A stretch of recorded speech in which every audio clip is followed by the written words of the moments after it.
Donc aujourd'hui, je vais vous montrer comment tricoter des côtes anglaises. Donc les côtes anglaises, elles ont une petite subtilité, c'est qu'elles utilisent un point qu'on ne connaît pas encore, qui est la maille double.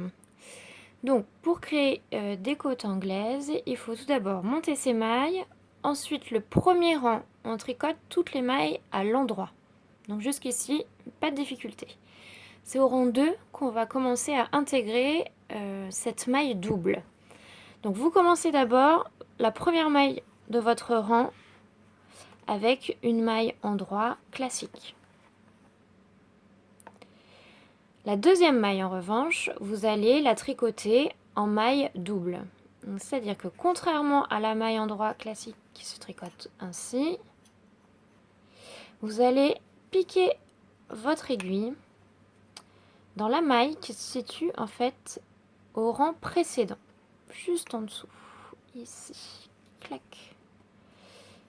Et ensuite, donc vous la tricotez. Donc là, vous faites bien attention de faire ressortir voilà, votre maille comme d'habitude et vous relâchez votre maille.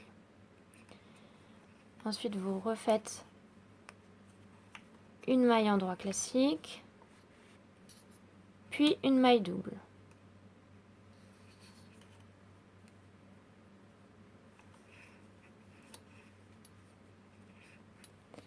Maille endroit classique,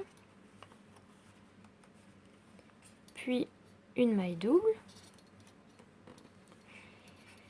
Et attention, à la fin du rang, les deux dernières mailles qui restent sur votre aiguille, vous devez les tricoter toutes les deux en maille endroit classique.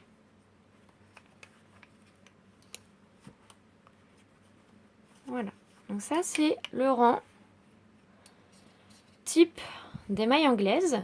Et une fois que vous avez fait ce premier rang, vous n'avez plus qu'à le répéter jusqu'à la fin de votre ouvrage. Donc votre rang, pour résumer, ce sera une maille endroit, une maille double, une maille endroit, une maille double, etc. jusqu'à la fin du rang, sauf les deux dernières mailles qui, elles, sont à tricoter toujours à l'endroit de façon classique.